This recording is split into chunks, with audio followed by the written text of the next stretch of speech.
Asher and Penland on W4CY Radio.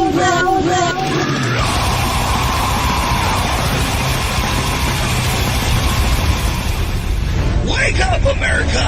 It's time for the Adventures of Pipeman on W4CY.com, West Palm Beach's #1 internet radio station. Here's your host, the Pipeman.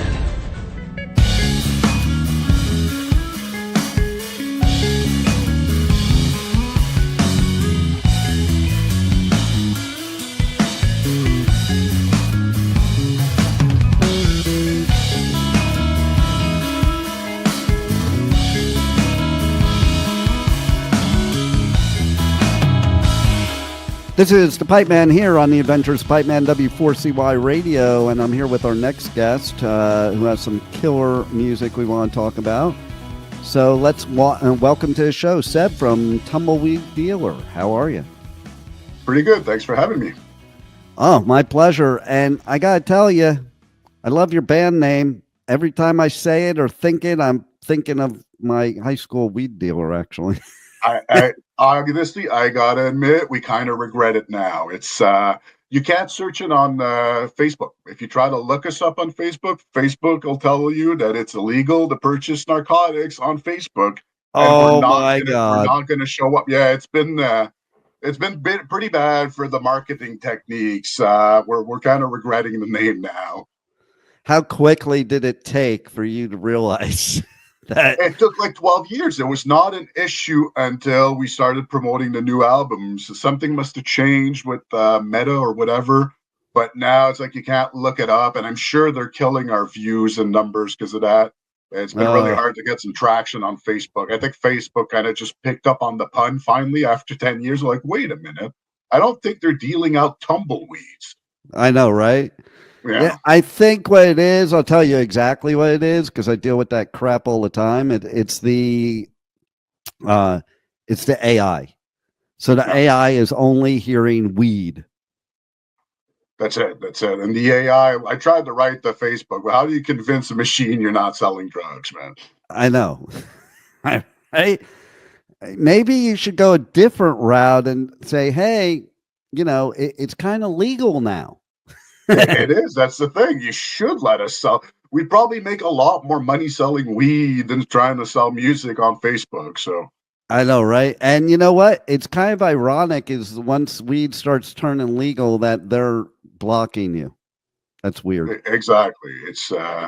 It was never an issue before, and now all of a sudden we can't pop up on Facebook no more. You can't be buying no tumbleweeds. Maybe they were just listening to how great your music is, and they were thinking, "Oh yeah, this is definitely, Yeah, they're clearly under the influence. We're gonna have to put a stop on that. Yeah. See now, where are you located? Montreal, Quebec, Canada. That's what I thought, but I didn't want to assume. And I love Montreal, but maybe. You'll have some luck in the U.S. in places like Oklahoma where they actually think you'll be actually selling tumbleweeds because but they're probably the first ones to wonder why the hell would anyone buy them? They just roll around everywhere for free. Why the hell would someone start dealing them? Why would I buy one? There's a bunch in my backyard. So there are lots of people that would buy. An Eskimo would buy a tumbleweed way before someone in Oklahoma would. I know, and I just thought of something funny. If I'm remembering correctly, in the Doors movie, when he's tripping out on peyote or whatever, and I think there's like tumbleweeds going by him. Probably. I remember in the SpongeBob movie where Keanu Reeves' head is a tumbleweed that gives him godlike advice, which was pretty fucking trippy too for a kid's movie. That would be great to kind of use that if you could in like one of your videos. Yeah, we're trying to get away from the whole stoner thing, to be honest. I said we're under the influence. I actually have been pretty stone cold sober for the last 8 years or so. Good so we're for you. kind of moving away from the whole stoner thing. We leaned into it really hard at the beginning with the band name and the song titles, and it was definitely a big factor in how we were making music at that point. You get a kid, you grow up, and you start learning how to write sober. Exactly. Like, so, and to me too, it's funny because I'm not even in that same mode anymore like you. And I'm like thinking to myself, yeah, it's just Tumbleweed Dealer. I didn't even think anything of it. I just thought, hey, they were sitting around and came up with a cool name. Yeah, pretty much. We just wanted to get something that showed we're going for the whole psychedelic stoners thing on one side, and on the other side, we're going for a Western Morricone spaghetti Western kind of vibe. Like, I love so it. we just wanted to be really on the nose with our two main influences, but the sound kind of grew since then. So the name doesn't represent it all anymore. Yeah, so tell us a little bit about the newest music, the newest album. How would you, as the artist, describe it, and how would you describe it differently from previous? I don't even want to say it's the next evolution when you compare it to the third album, because I think it's like 5 or 6 steps further. At first, I was trying to release albums almost yearly. I managed to with the first 2 albums, then big delay, third album. Then I had a kid, 8 years, fourth album. So if I was still on that initial schedule, this would be like my 12th or 13th or 14th album. And I feel like music-wise, it's like it's evolved that much. There's a big gap. Those 8 years really let us explore music as fans, discover kind of musics that we like, and find ways to bring it back into the Tumbleweed Dealer sound. So where it started was very strict, like 2 sounds together. Like, we're putting stoner rock with Western vibes, a bit of post rock in there. That's it. It kept growing and growing. And between the third album that had like a couple of genres mixed in there, and this one's a lot wider. I think it's like we incubated the band's sound, and we managed to get like the third or fourth evolution and skip a few levels. Nice. And I find that, like, the song Ghost Dressed in Weeds, that to me, that describes what you're talking about. It's like, it's got a really cool, unique sound to it. And that's something I love nowadays, because it seems like with technology and AI and all that, like, all music's starting to sound the same. And, I used to hate it when the older people said that when I was younger, because it wasn't true, but now it's true. It is. And it is, but it isn't, in the sense that there's so much music out there, and we'll oftentimes shit on technology and say like, oh, well, with the technology and with Spotify, and definitely, like, before I say anything good about Spotify, let's start with fuck Spotify. They're fucking me over. I'm not making goddamn fucking dime. Fuck them. But as a listener, fucking love Spotify. I'm discovering so many different genres and music that I never even thought of looking into, because it's at my fingertips. Because of that, I don't understand why we're like, the bands are, their sound are getting like this when their access to all the music in the world is going like this. So why would you write something like, I always say, like, if you listen to your favorite band, pick up your guitar and go like, I want to sound like my favorite band. Well, do it in your living room. No one needs to hear it, man. You're not adding anything to music. Like, you don't need, and everyone's music is valid, and if you want to do it, you want to do it. But I don't get it. I would never have one band and go like, I want to sound like them. No, I want to sound like them, mix with them, but the bass is doing this and this is doing that. A slight this on this, and that's for one song. Next song, this is the mix. And that's always been how I approach music. I want to make something that's unique, but I don't want to make weird for the sake of weird. I just want to have my own flavor and my own, like, recipe, but I'm not trying to feed you guys mud and call it food. Yeah, no doubt. Well, and see, to me, a great artist is about experimenting with your creativity, and I find a lot of artists nowadays aren't experimenting. They're pushing buttons or they're copying somebody else. So that's why I like somebody like you that's like making real music, and that real music doesn't have to have a distinctive sound. It has to have the sound that's authentic to you. Yeah, and I think you can have a color palette Yeah. And then you can paint different stuff with your color palette, where I still think every song has a little tumbleweed in it. There's always that little twang, that little southern side. It's just we recontextualize it by going like, look, the guitars are still doing the twang, but the bass is playing jazz and the drum is playing a samba. But to me, tumbleweed is a type of melody and a vibe. It's not a genre, meaning I can play shoegaze and it's tumbleweed. I can play jazz and it's tumbleweed. It's not where other bands are like, well, we are brutal death metal. So, like, yes, we can have a bit of this kind of influence, but it's still brutal. Tumbleweed's not a genre. It's a vibe and it's a kind of melody. You can put that melody over anything. It took me a few albums to realize that I can still have that westerny twang, but I can have the bass play a funky bass line and the drums have like this completely different thing. And that's where I like the layer stuff. I like the layer stuff. And people go, I don't really hear this influence in your music. I'm like, it's because it's just in the bass. If you're listening to the whole thing, like a lot of people say, oh, it reminds me of krautrock. Krautrock's my least favorite kind of progressive rock. I don't really like krautrock. It's just people associate prog plus funk, krautrock. But no, it's prog and the guitars and the keys and the bass and the drum are funking. To me, it's two things together. It's not krautrock. I'm not listening to Can. I'm listening to King Crimson, and then I'm turning around and listening to James Brown and Thundercat and stuff like that, and I'm layering them. And that's where I'm getting a funky progressive rock. I love that because, too, you made a point, too.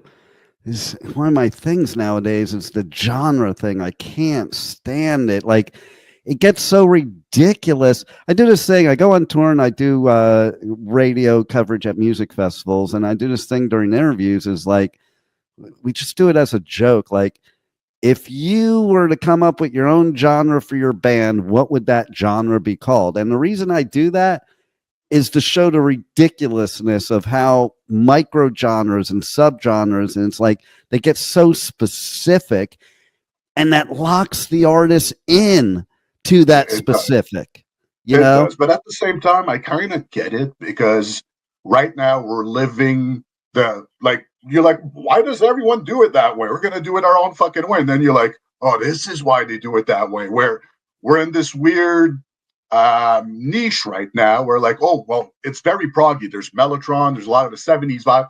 But the old prog heads are going to hate it because there's a guy rapping over one song. The rap people are going to hate it because there's too much music. Like, it's hard to find an audience right now. We're getting like that. That's why they go for one specific. Now we kind of get it because it's hard to market it afterwards. We will try go like, oh, I think we got enough mat rock. Let's talk to some mat rock people. They're like, yeah, most of the albums in 4/4. I'm like, it's still mat rock. There's more than that than just time signatures. And then the prog heads are like, oh, I really didn't like that one song. I'm like, oh, the one with the guy rapping. Let me guess, it's the guy with the one rapping, right? Yeah, that's what I thought. So we're really in this in between where it's hard to find an audience. Like, this is why people pick, I'm going to play melodic folk Viking metal. And yeah, because you have a pre-made audience when you do that. It's honestly a lot smarter than whatever the fuck we're trying to do right now. But hey, it's what we want to do. So we could call you, Western rap is Western psychedelic tumbleweed rap. You gotta throw funk and prog somewhere in there. So we're I was gonna throw prog, funky. The main two ingredients with the new album, on top of what we had already built, was we were trying to take what we already had and really then merge. I love 70s prog rock. I'm a huge fan of Camel, which is not super unknown, but it's not like in the big top three. It's not Emerson, Lake and Palmer and King Crimson and Yes and stuff. Camel's my favorite band ever, especially the first 5 albums. I wanted those sounds. So I wanted like the Mellotron. I wanted a Hammond organ and stuff, but we didn't want to play 70s stuff. We didn't want to sound retro. So we wanted to take that, recontextualize it into something a bit more upbeat, but odd. We were very inspired by Japanese math rock on that side. Bands like Toe, bands especially light taste, stuff like that, and really big fans of those Japanese bands. And we're trying to mix that together, like kind of like I was saying, put the sounds of the keyboards in the 70s on top and the rhythm sections getting this whole Japanese mat rock thing. And that was like the main recipe. And then let's see in what direction we can push that main recipe. So basically camel and toe. We're trying to make a camel toe. I love it.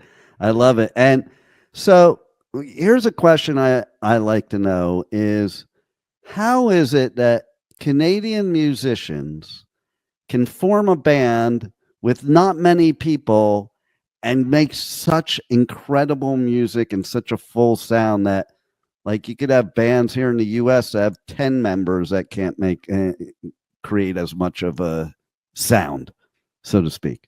I don't know if it's a Canadian thing. For us personally, we just hired a bunch of session musicians. We just took off all the limitations on our music. When we started to write on the album, at some point we made a decision that we were not interested in playing live anymore. So we didn't need to be able to recreate this on stage, where before we would play shows, which means I would write the guitars. Yes, there'd be 12 guitars, but they would happen one at a time, and I could do it with a looper. So we were getting on stage, and I was recording myself through a looper, and I was going guitar number one, guitar number two, and building it up. But that dictated the song structure, and we were like, "Fuck it, I don't feel like playing shows anymore. I don't care. Let's not like write the songs to play like 3 shows and that's it." So we could go 4 guitars, then 2, then 1, and that kind of opened, like, that whole fuck the shows mentality opened the door to, like, well, if we're not playing shows, I've always wanted to have Mellotron on my music. I'm like, let's reach out to someone. We found the guy that has a Mellotron in Quebec. Like, okay, we'll send him to. I also very much like in love with the sound of a Hammond organ. Oh, he has one too. Find a guy with a Rhodes piano. And the only thing linking all the instruments that we used is that I love them.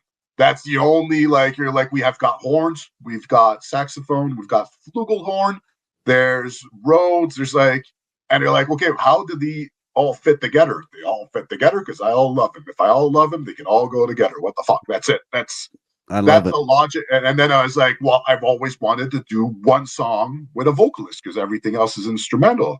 And I was like, Chesky Ramos. And the guys were like, is that a singer? Is he like in a stoner band? I'm like, no, he's like an indie rapper that sings. And they're like, how does that fit? It fits because I love his music. That's it. If I want it to fit, I'll make it fit. And that's it. And we just kind of went all in into what we love. And we're all metalheads. We all come from metal bands. So, like, at one point, I'm like, double bass drums. He's like, what? Double bass drums. We've never done it before. We're doing it now. In the middle of a goddamn song, double bass drums. Go full in. And so it was just that fun. Like, we don't care anymore, man. We're just going to put everything we love together. And then we're just going to work and work and work until for us it fits. And for some people, it doesn't fit. They'll be like, well, this doesn't go with it. I'm like, it does, motherfucker. It does. You just can't understand it. And you know what? I love that, because to me, that's a true musician. It's like when I started playing guitar, and I still ended up sucking, but my dad, I would be sitting there and I would just experiment with what I could do on the guitar. I wasn't like playing anything structured. I wanted to hear what sounds I could make. And he's like, you better give that up because you suck. And he didn't get it, though. I wasn't trying to sound good. I was trying to see what I liked. And to me, how can you be a great musician if you don't love it? Well, and that's, I think the difference is being a great musician, which I do not think I am, especially not as a guitarist. As a bassist, I'm pretty good. As a guitarist, I'm a bassist that plays guitar. I'm not a guitarist. But the difference is, I don't want to be a great musician. I want to be a great composer. And that's a switch that happened in my brain when I started this project. And that's why I picked up a guitar because I was like, I don't want to have someone else's input. I want to write the guitar riffs myself. I'm a bass player, but I was just so sick of having to find a guitar player and then adapt to his sound and then try to, tweak it. I'm like, no, I'll make my own goddamn sound. I can play guitar good enough but give me a guitar and ask me to play a Slayer riff, and that's when you're going to see I am not a guitarist. I'm a bassist that picked up. I practice the techniques I needed for my songs. I can play my songs. I can play these little tappy things. They're like, oh, that's pretty complicated. Play Angel of Death. I'm like, I've never practiced picking like that. There's no picking like that in my music, so I don't need it. But I can't play a Metallica riff, and I can't palm mute to save my life. Like, I'm not a guitar player. I'm not a good one. That's for goddamn sure. I aim to be a good composer. I love first, and a good bassist second, and that's why the bass is a big emphasis in our music. And I also try to be a good bass writer. A good bass. I went from being like, I'm gonna outplay everyone on the bass. I'm gonna shred so much, and now I'm like, no, I'm gonna play a 4-note line that's gonna get stuck in your head and drive you absolutely fucking insane because you can't get it out of your head. That's my goal now. It's not to impress you with my skills. It's for you to hate me in 2 hours when you're still humming that bass line driving to work. Right? Yeah, and that's my goal now. So I that's love the difference. Some people want to be great musicians. I don't. I want to try to write good music, and that's it. Like, I really couldn't care more about being good on the instrument anymore. I'm good enough to write what I need to write. That's it. I plateaued on my instrument 20 years ago. Well, you know what's interesting about what you just said is I think of like some shredders, and I think they're not really great musicians, even though people think they are. They're shredding so it sounds like they're great musicians. There's some merit to it. It's a different art. It's a different. They're aiming for a different goal, and if that's your goal, it's valid. And I still do watch some shredders and go like, "Holy shit, the technique!"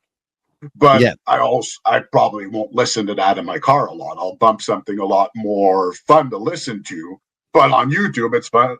There's a lot of musicians like that. I find like they're a fun musician to look at, but without the visual aspect, I wouldn't really like play it in my car. I'll put something a lot catchier on.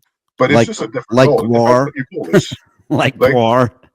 Yeah, I'm not that huge fan of Guar, but yeah, anything like that. And I was listening to Napalm Dead on the way home, so I skip from genre to genre. I get bored really quick. I'm like one grindcore, one rap, one prog album. That's it, and I go around. But yeah, I think that's what's beautiful. I think that's what's beautiful about bands that create different kinds of music. Like I was just talking about an interview recently that everybody keeps giving a lot of shade to Bring Me to Horizon for doing all this different stuff, and I'm thinking to myself, I think Ollie's probably bored and wants to write whatever he feels in his head. And he even said it in an interview, why do I want to write the same song over and over again? Then there's nothing worse to me than listening to a band's new album, and when it's over, all I can think of is it's more of the same. Like, even if you write your best songs ever, if they're more of the same on album number 4, that's more of the same, I'm not going to enjoy it as much as I did on the first one when it was new to me. So from my perspective, your new album's not as good as your old one, because your old one I spent more time with, and your new one I'll just go like it's more the same. Yeah, but the songs are better. Yeah, but it's more the same, so I'm not going to listen to them that much, and then I'm going to go back to the other album that I know better, that has a bit of nostalgia attached to. So you're just not going to pique my interest and putting the time into really appreciating the songs, because they're not bringing anything new to the table. If I finish an album, it's like, oh, it's more of the same. I'm not going to listen to it 12 times to appreciate the intricacies of the little nuances that make them not. They sound like your first album, and I already like your first album, so it makes people, a lot of times I'll finish an album, go like, it's not bad, made me want to go back to the first one. That's not what you want from a new album, to make me want to go back and listening to the ones from before. No, you want me hooked on the new one. You want me to go like, this one has something special. That's why I love a band like Ulver. I always say we're the Ulver of stoner rock. Well, you know, it's funny too that you mentioned that, because I immediately thought of one of my favorite bands, who my favorite album of theirs is their first album, and they came out with a new album not that long ago. And at first, when it first came out, I'm like, oh, this is badass. It's going back to old school. But then I got bored, because it didn't have, like you're saying, it didn't have that same raw feeling that it did first time around. It just Yeah, sounded like, you know. and it's not necessarily that the albums, it might be better than the first one, but music does not exist in a vacuum. Your Yeah. new album exists for a lot of people, maybe not the new fans. For a lot of people, though, it exists in reference to the album before. Especially to me, if you put out a few good albums, I'm waiting for the next evolution. I'm waiting for the next step. You give me more of the same, I'm probably going to go back to the album before because I know it better and I appreciate it more. And I'm not going to give your new one the time to sit with me as much because it's not offering anything new. So if you want to keep me hooked, you don't have to make these big leaps and bounds, but you have to give me a little something. You have to go in one specific direction. And Yeah. a lot of times I find it comes from musicians that love music and that love music outside of what they make. Like I was reading an interview with Ackerfeld from Opeth recently, and he was talking about his Still Life album. And album that I love, absolutely love Still Life. I love Opeth, especially the early stuff. And he mentioned that people don't realize that, but when they made that album, they were obsessed with Stevie Wonder.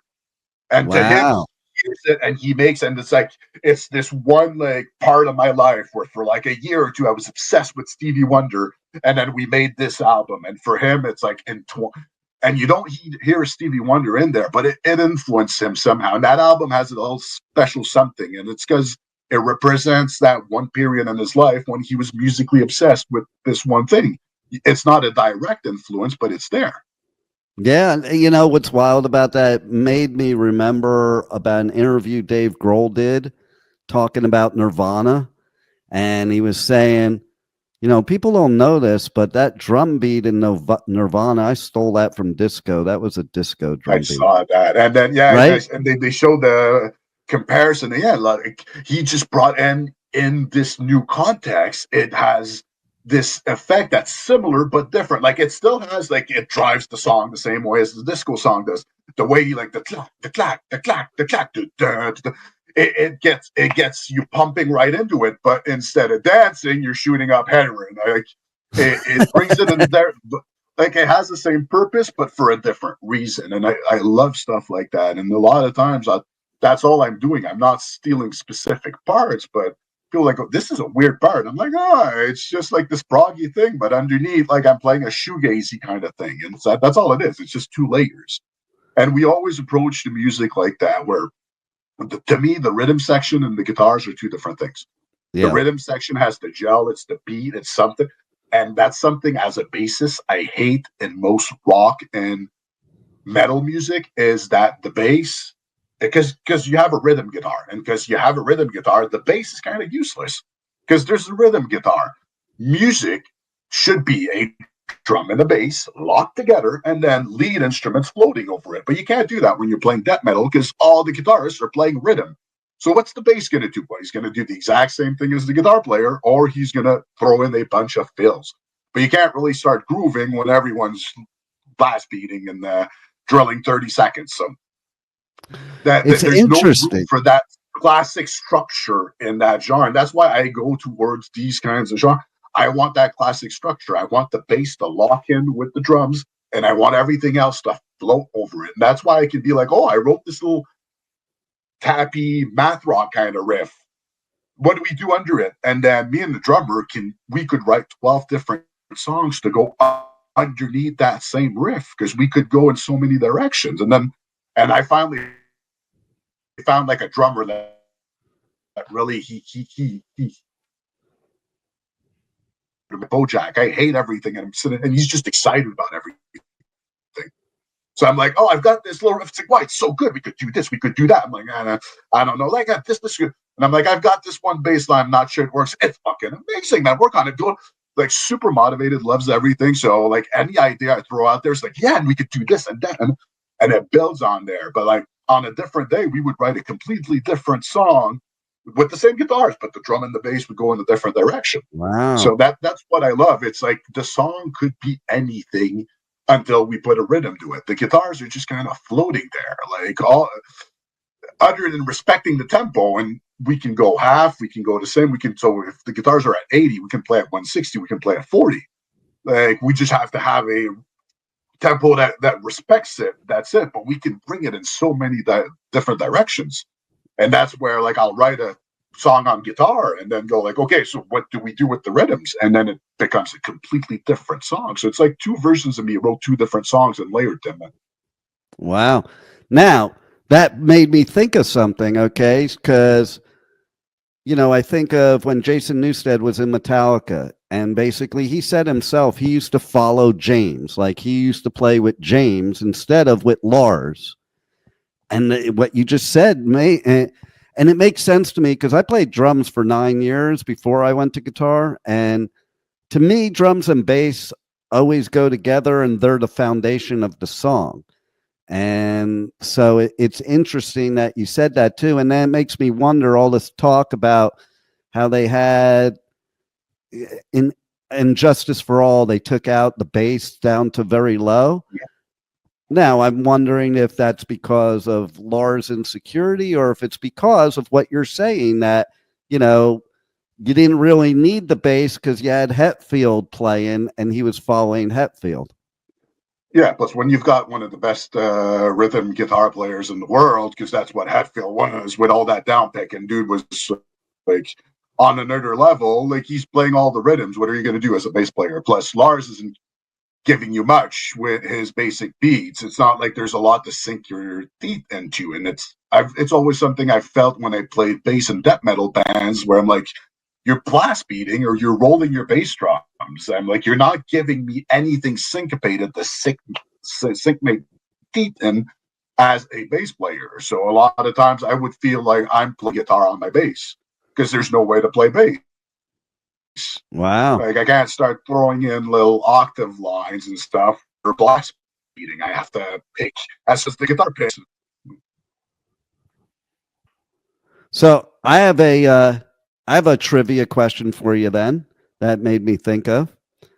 Do you know who one of the most famous bass players was that was not a bass player? He was just a bass player because the band already had two guitarists.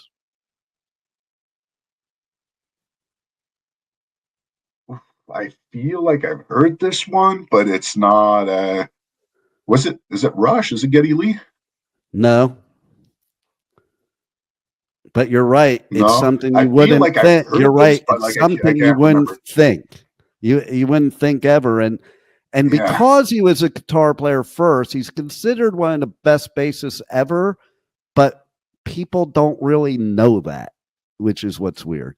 It's Paul McCartney. Paul McCartney. Oh, yeah, right. That, yeah. He drew the short straw, man. Like George and John were already guitarists. He was a guitarist. So it's like, okay, I'll play bass. Honestly, I would like to say that bass called to me or something. That's how I ended up playing bass too. We were three friends. We were all like 11 and 12, and we wanted to start a band. And I was just like, they were better than me. So they're like, Christmas is coming up. You're not that good. How about you ask for a bass? It's simpler to play. And then I got a bass for Christmas, and I kind of ditched those guys. I went like, oh, I like this a lot better than guitar. And then I started putting in the hours and practicing and learning my instrument, but I didn't pick it. Like, they picked it for me. They were like, yeah, you're the third one. We're a lot better. You should pick up the bass. It's going to be easier for you. And that's how I ended up on the bass. So And here I'd love to say that it called to me, but nope, I ended up on that instrument by accident or by default because I wasn't that good on the guitar. Well, see, there you go. Everything happens for a reason. Here you are with Tumbleweed Dealer, not to be found on Facebook. So tell everybody how they can reach out to you on socials, on the web, get the new album, the newest album, and anything else you want them to check out. If you guys want to get the new album, it's on Bandcamp. Bandcamp's always our preferred platform of choice because Bandcamp actually pays their artists. So if you guys want to buy digital media, go on Bandcamp. Most of the money goes to us. That's like direct support. If you want to go on Spotify, we are on Spotify. You have to. It's not a choice we enjoy, but we are on there because, I mean, at the same time, I understand it. It's the most convenient platform, and we don't make music to make money, or else we wouldn't make music that's this weird. So we make it for you guys to listen to. So we did put it on Spotify. That way you can play it on the car. That's follow us on Facebook if you can find us. Good luck. If not, we're on Instagram. I'm even trying this whole TikTok thing. Can't say I haven't tried everything to get my music out there. There you go. Well, TikTok actually, man, the algorithm for musicians is absolutely incredible. I know some groups and musicians that, I mean, because of TikTok, they're playing like the major festivals and they're like huge before they even went out and played a show. I really like the duet function on TikTok. I haven't done any, but I watch a lot of them because sometimes you end up with stuff you would have never thought. And like they're creating new genres. Like one guy was playing the handpan. You know, it's this kind of steel drum that you play. I love handpan music. It's good to relax to. And he's explaining, like, oh, well, people say, like, what's the kind of stuff that's hard to play on the handpan? It's not this kind of stuff. It's this kind of stuff. But then all these other musicians added their part. So when he goes, it's this kind of stuff. Well, you have a bassist, you have a dude rapping, you have a drum. Like 7 people added their instruments on top of it. And now it's this weird, shreddy handpan funk rap thing. And you're like, it lasts 30 seconds, but I want a full album of that kind of music. I'll never get it. I stay awake at night going, like, I want that. It's a 30-second of music that will never be recreated. That it's a genre that existed through one random TikTok combination of 7 musicians that cool. Did not know what the other ones were going to do. Like the bass player didn't know the guy was going to rap. The guy rapping didn't know that. So it's like you can't recreate that. It's like a weird that side of TikTok I really enjoy. It's when people add like they're adding music. They're like someone's falling down the stairs going, what the fuck? Ow, ow. And guy adds like a little Seinfeld like slap bass. What the fuck? Ow, ow, ow, ow, ow. Like I love stuff like that. That's my kind. I like musical humor too. Little shit like that makes me laugh. So TikTok's fun for that. Yeah, it's pretty cool. And you know, you mentioned the duet thing, and there's one band that really worked for because the lead singer of the band kind of had the similar look, similar sound, similar actions as Jack Black, and so they kept calling out Jack Black on TikTok. And he duetted with them. He did it? He duetted with them. They went up to like 1 million followers and, you know, and it was like so cool, you know. And would that have ever happened in the 80s? No. No, and it's one thing, like we always like shit on the technology, shit on like, oh, well, these new TikTok music. Yeah, but at the same time, we're getting shit we could have never gotten before. Like, what one video I watched recently was a guy took the song "Girls Want to Have Fun," like from "Just Want to Have Fun" from Cyndi Lauper, and he made it minor key, and then he made like a sad song out of it. Wow! And I'm like, this is genius. Like, you wouldn't get this any time before. Like, we needed to get to this point in human evolution to have a guy go take a song from the '80s, put it in a minor key, then put it on YouTube as a sad ballad, and it fucking works, man. It fucking works. And like, you wouldn't think it works, but it works.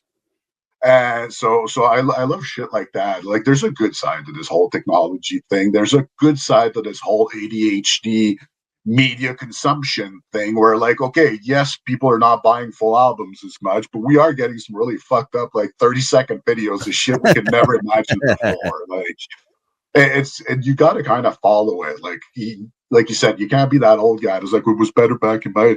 It was better for musicians for sure because people were actually buying shit. But as a music fan, like, I'm really curious to see where all of this is going, and I'm really into like electronic music for that reason. Like, kind of shit where like I could take music that's being made now, and if I played it for someone, and like I went back in time in 1950 and I played it for someone that was listening to Beach Boys, I'm like, oh, like the Beach Boys, check this out. It's called Venetian Snares. They would literally fucking die. They would Right. fucking die from listening to one song of Venetian Snare. Their brain would not comprehend anything going on, and they would literally fucking die right there from one song of Venetian Snares, because you can't even fathom. So now I'm like, what the fuck's gonna music sound like in 2050? I hope I know, I make right? it to 2050 just so I can be like, oh, I would have never seen this shit coming. And then I try to think, like, what the fuck are they going to do? Like, old shit's coming back, new shit's coming. Like, they're going to play bagpipes over fart sounds and it's going to sound great. I don't know. Like, no idea where it's going to go. But, like, it is fun to watch that evolution. And yes, like the new technology and the shorter video. Sometimes I have a lot of musicians I love, and I'm like, just release a fucking album. Release a fucking album. You're really fucking good, but these 30-second videos are killing me. Release a fucking album, for fuck's sake. And like, it's annoying, but at the same time, it's like some of them are better geared for videos. They're better geared to have a visual attached to it. Like, I'm a huge fan of this one guy called Max Ostro. You ever heard of Max Ostro? No, I'll have to check that out. Look him up on YouTube. He plays fusion guitar. He's a Russian kid. Like, first of all, you need to see him play because the fingers and the stuff, but also just he's probably not 18 anymore, but he was 18 at the beginning. Looked like he was 12. He is Russian. He's got big 80s glasses and a curly mullet. And just the whole thing, and he just makes these faces. Like, he'll do these jazz legs, like, and he looks at the camera going, and just the visual fits with everything. Like, he's just like the ultimate 80s geek, but he looks like Screech, but in the 80s on coke, and he's playing like Alan Holdsworth. And it all works together. And I'm like, yes, I want him to play in a band and release a goddamn normal album, but no, instead he's making instructional videos, and that's he's never released an actual goddamn song. He just releases little licks and little videos, and then he peddles his DVD. Wow. But at the same time, it's the perfect medium for him. You have to see this dude play and appreciate, and just the weird techniques he does to get those sounds, like to get to see it makes that you appreciate it even more. So it kind of works. And yes, I would want people to start buying albums again because I like to make albums and I like to listen to albums, but it's also interesting to see where it's all going right now. Well, one thing I really do love, to your point about the technology nowadays, is it gave artists more control and took it away from the record labels. A lot of people will say, well, nowadays anyone can record. Good.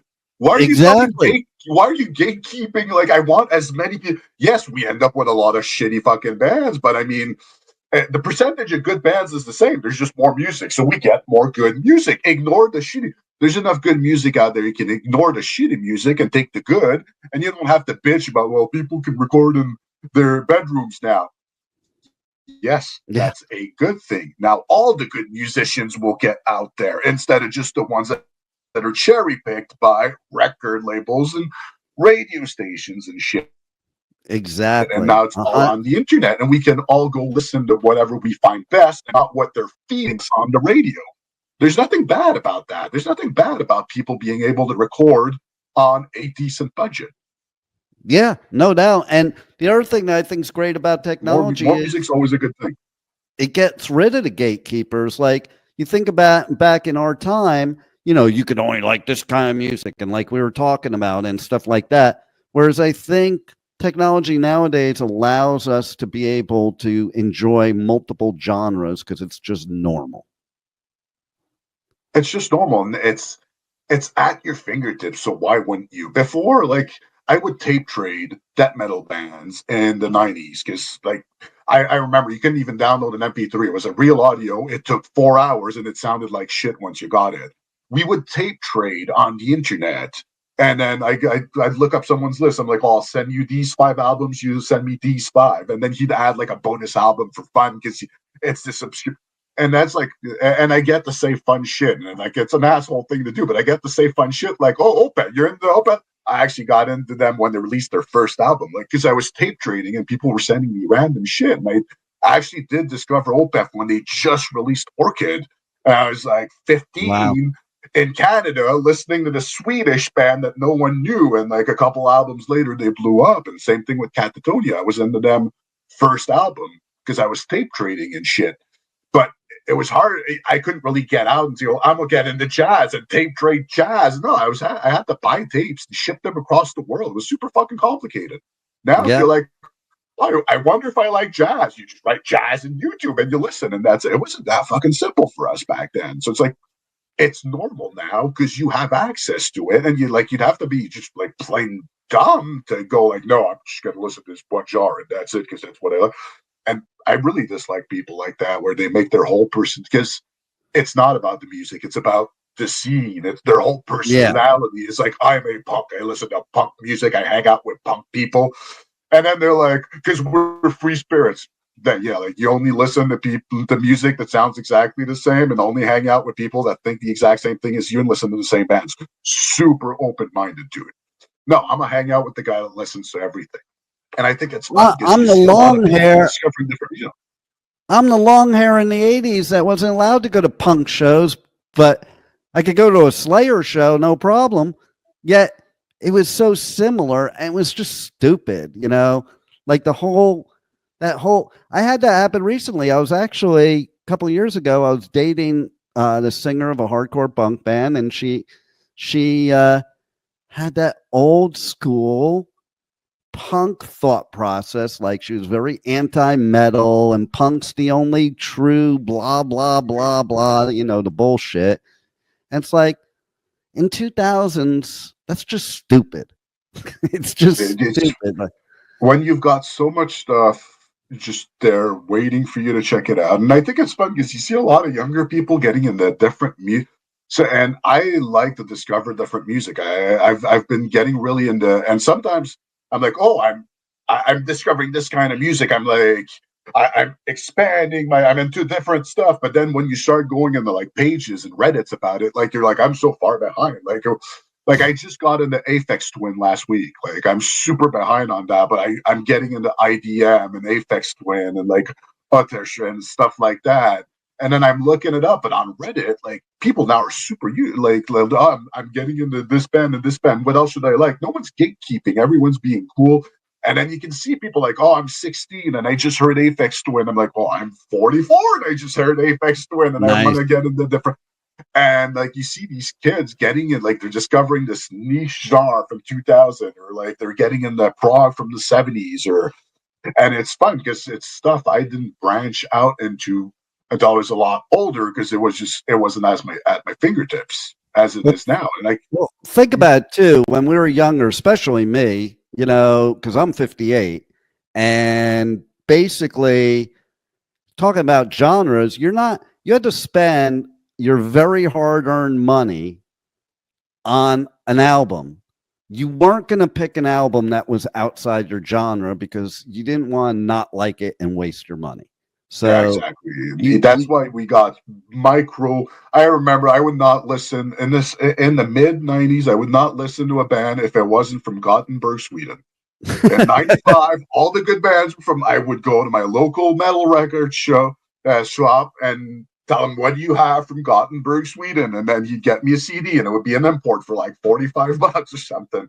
And then he'd play it in the store, and I'd be like, it sounds exactly like the other bands that I like from Gothenburg, Sweden. And I wanted to visit Gothenburg, Sweden. And apparently it's just this little rural town that has nothing special, but Dark Tranquility, At the Gates, and Flames. They were all from that one town. And I was obsessed with bands from there.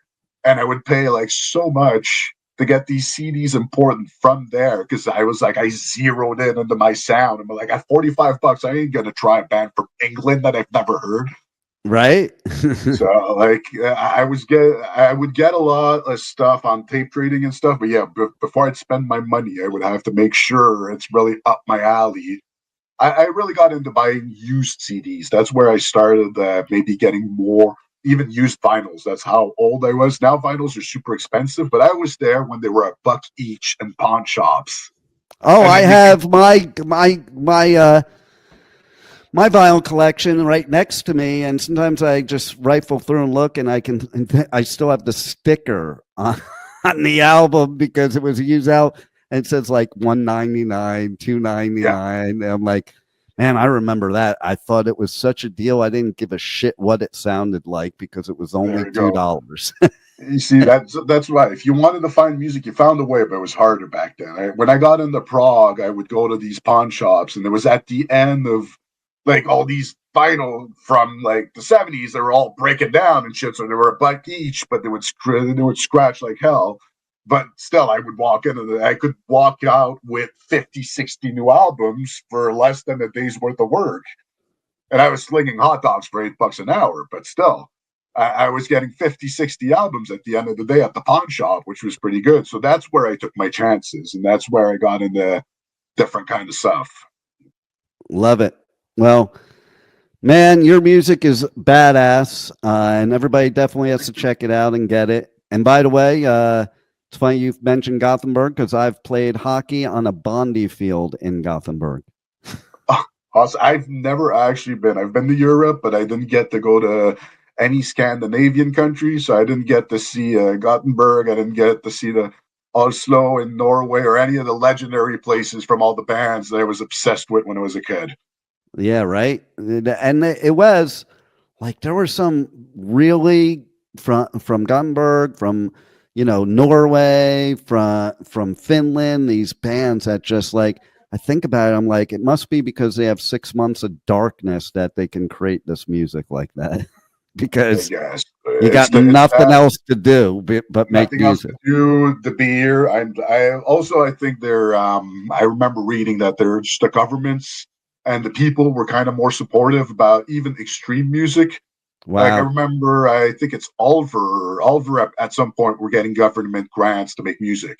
Wow. So I think there's a big part of that where it was like, even if it was extreme music, they were getting some forms of support from the government and the community and stuff. It wasn't as maligned as it was at that point, maybe in the States and Canada. Well, that's really cool. I didn't know that part, man. That's way cool.